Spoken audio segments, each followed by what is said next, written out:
That's right, yeah. Brilliant. Thank you very much, Alan. Now, Matt is with me, and Matt, you've got an original piece to contribute to the show this afternoon. Yeah, I was a bit sort of not sure whether I should read this out, because I wrote this poem in about 30 minutes, last night, and oh, you're amongst friends. Yeah. Well, the words have been in my head for a while. It's just getting them on page and getting them to sound right. And this is a poem called Suffocation Blues.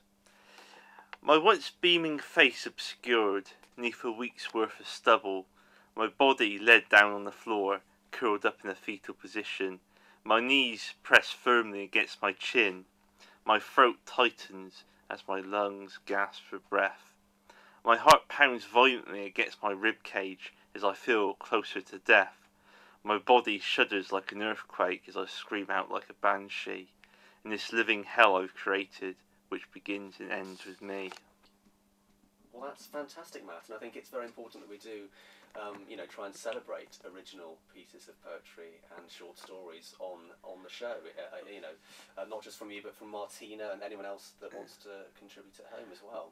Well, the problem with writing poetry is that you can write something, then go back to it about 6 months later and think, that's awful, So, that's why I was a bit nervous about reading this out, because I've only just done this poem, and we'll listen back to this in 6 months. Yeah. Well, I was even making like slight alterations to it just before I was reading it. It's just been put down on page.